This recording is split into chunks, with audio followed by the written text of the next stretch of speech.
Hello, everyone, and welcome to today's conversation about vision to value, which is our engagement methodology to collaborate with customers and link their vision to the value of SAP. Before we go deeper, here's a quick introduction about the specific elements that make a vision to value engagement a success. We always lead with industry. SAP has built our differentiation around industry, and by building sub processes into our solutions, we have gained the capability to start a conversation around the context of an industry, the headwinds that our customer face from competition and consumer trends, and how they intend to respond to them. Once we have that particular perspective clarified, we then go deeper into the specific strategy that our customers are trying to outline and how they want to either face the headwinds of their industry or the specific circumstances within which their company is operating besides the industry. This means whatever they're listing out in their 10K, the things that they're laying out in their investor presentations, and the investor calls in which the company might be laying out their strategy for the future. In addition to the specific strategy that the company is laying out, we also go deeper into business outcomes. Essentially, business outcomes can be at a strategic level, but when you go deeper, business outcomes can also be at a process level. And therefore, when it comes to improving, let's say, the time to hire for the hire to retire process, or the days to fulfill a particular order in the order to cash process. Business outcomes can be stated at various levels, and going deeper in understanding the specific outcomes that a customer is trying to achieve in line with the pain points that they experience and the future that they're trying to accomplish is very important for a vision to value engagement to be successful. Once we have these three views, another really critical view is of experience and capabilities. Experience is a dimension that is the defining narrative of today's businesses. When it comes to a vision to value engagement, we must ensure that the journey of the consumers of the process or the scope that we're outlining with a customer are fully consumed in the vision to value engagement. What that means, for example, let's talk about a hire to retire engagement. In that particular engagement, the experience of the process consumers and the process executors are both extremely important. In the process executor category, we might have folks like the payroll admin or the recruiter. And in the process consumer category, we might have anyone who has headcount, any manager in the company who's affected by those processes, as well as any recruit or an individual contributor. All of those journeys are critical for to understand in the present state as well as the future state for a vision to value engagement to be successful. And very closely linked to experiences are capabilities. It is our capabilities and solution enablers that allow us to make their experience an improvement and take it forward. And lastly, the intelligent process narrative is obviously extremely important in the vision to value engagement. Not only does it come through in technical conversations around landscape and integrations and where customers are building their future IT strategy, it is also something that is that sits at the core of our digital transformations when we think of the capabilities of AI, machine learning, and all these next gen functionalities that are making enterprise software much more efficient and much more valuable for our customers. These vision to value engagements are not executed simply by the industry and value advisory team at SAP, but the IVA team is a very big contributor in vision to value engagements. And therefore, here's a quick overview of how the team is structured and where they reside within SAP. One big element of the IVA or industry and value advisory team is the regions and market units as SAP.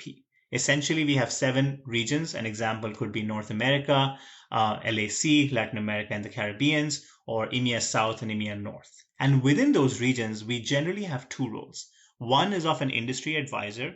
These folks own the industry narrative and go to market within their market units and regions and are therefore very much in line with demand generation type opportunities where they go and present how SAP can help transform any organization within a particular industry in the context of the processes that are most important to them and the innovations that we're aligning with those processes within SAP.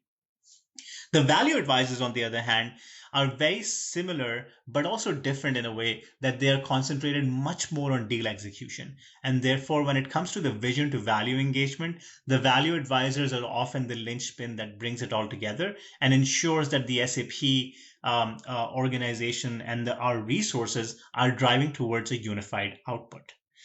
We also have IVA teams within our LOBs, such as success factors and intelligent spend management. And these folks focus on engagements that are single processes based within the LOBs in which they report.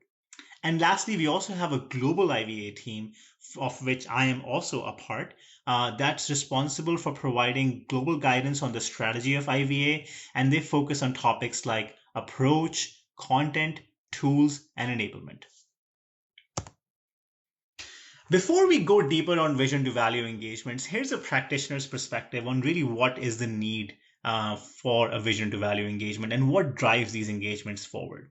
It starts from the basic need of a capital approval. Whenever organizations need to secure financial support for a project, they need to ensure that they have a benefit and cost against that capital approval. And therefore, they need a very specific document, a very specific narrative to take the conversation forward. That basic need allows us to have the conversation and makes sure that we kick off a vision to value engagement. But then there are other things like user buy-in.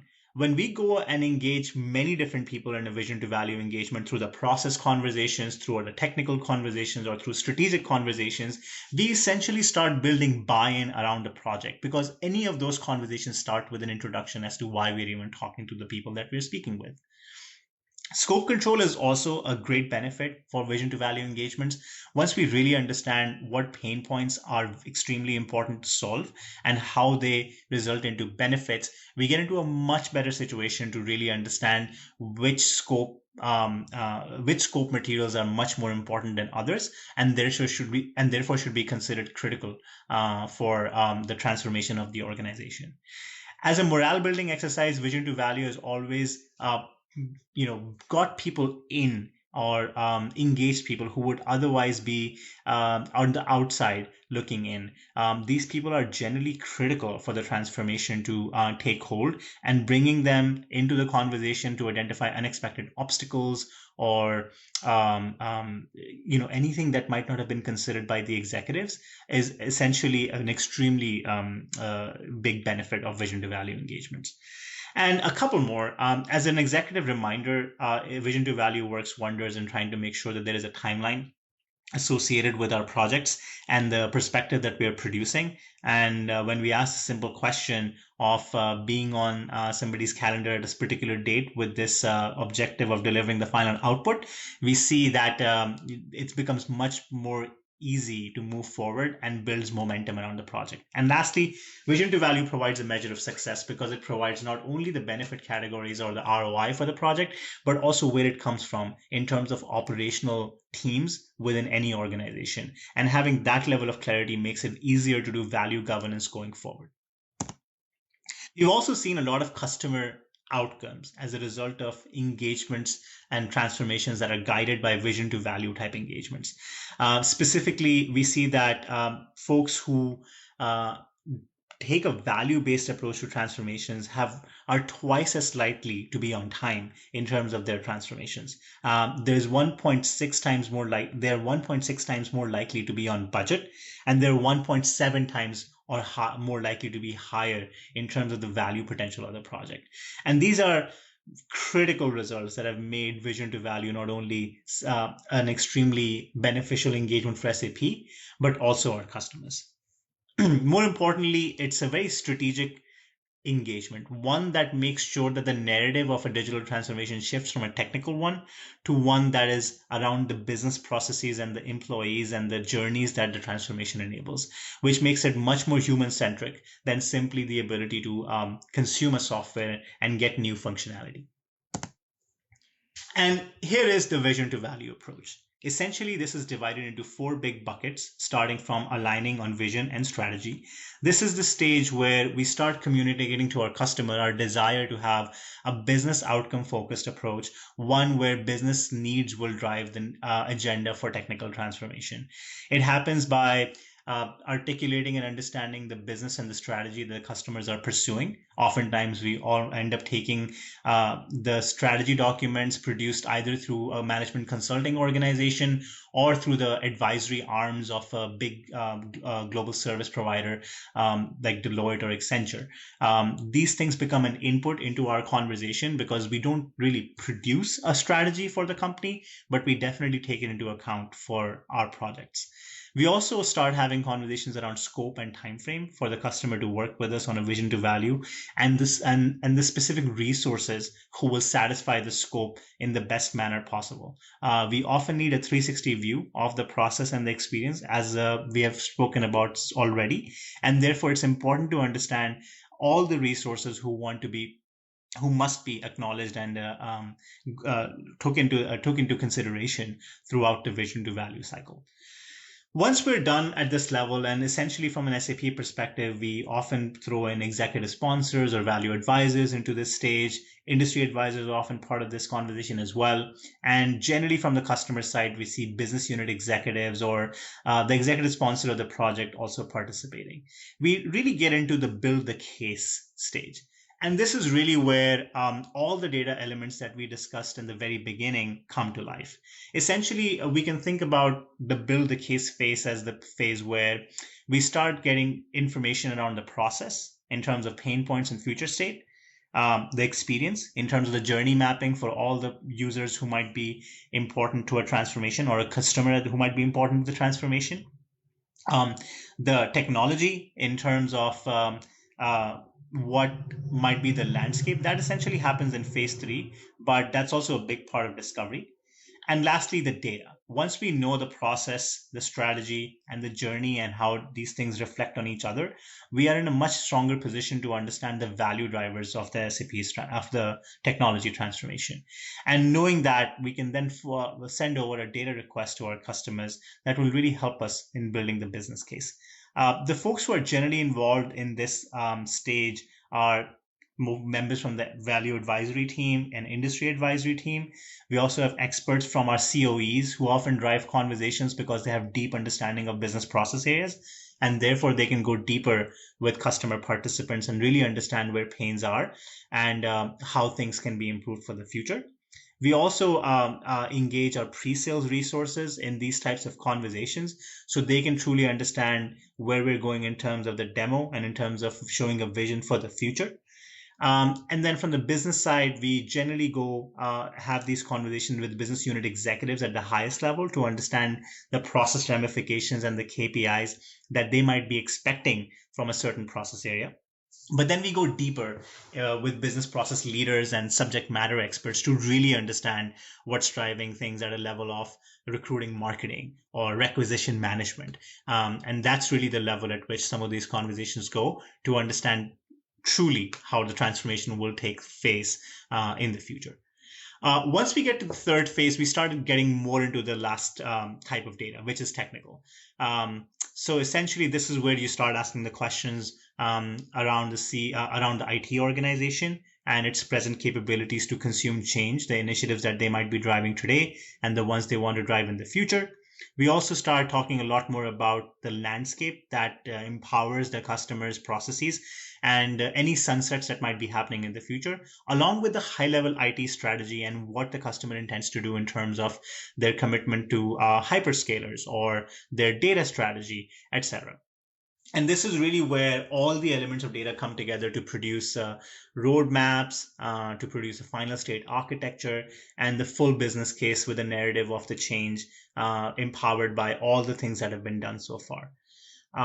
In addition to most of the participants that we've already spoken about already, we see SAP services and enterprise architects get involved in this stage as well. And last but not the least is the final stage where after making a purchase, the customer then ends up going to the point of adopting the software, of driving continuous innovation and optimizations through it. And that's really where they need more value assurance and realization type services, more governance type support to make sure that they understand how to implement the software and the basic responsibilities that they might have to own within the organization, along with the responsibilities that they might be owned from a service provider. And in addition to the players that you've already heard about, this is where you see some new ones because SAP essentially has made a very strong commitment to customer success and therefore has come up with new and more ratified roles such as the customer success executive and the customer engagement executive, who are responsible for driving these processes for our customers. Moving forward, here's a quick view on how we work on vision to value type engagements with our partners. Essentially, there's 4 different types of use cases, which will give you an example of how partners can come together with SAP when doing these engagements with our customers. The first one being about making strategy real. Whether it's the advisory arm of a service provider or a GSSP, or if it's a pure management consulting firm. As I mentioned before, SAP takes the strategy of any organization as an input into vision to value process. And right after an engagement ends on the strategic end, it could be a really good point to mention that we can go to market together with a solution provider like SAP that owns the full transformation in the back office and the front office of so many customers around the world to take that strategy and make it real in terms of exactly what will need to happen at the process level, what will need to happen in terms of change management to make sure that the plan becomes a reality. Another big area of opportunity is doing joint discovery. Oftentimes, the discovery for any customer is led by either SAP or the partner, and that's quite natural. Anyone can support the other based on who's leading and who's supporting. When we play support roles, we have often seen information exchange in terms of tools being shared between partners in SAP. Specifically, SAP has a tool called VLM, Value Lifecycle Manager, around which you will be learning as well. And that's a really good area of doing joint discovery and SAP exposing our own IP to our partners so that they can work with customers in a more systematic manner. But then we've also seen instances where we go to discovery sessions together and SAP and partner facilitators can work together because a value advisor from SAP can work with anyone who's a solution expert on the partners side and can drive the conversation in terms of knowing the specific areas within the solution or within the process where the conversation needs to go. As you can see, the opportunities are endless, and there's a lot of rich opportunities to work together in this particular use case. The third one is relatively straightforward.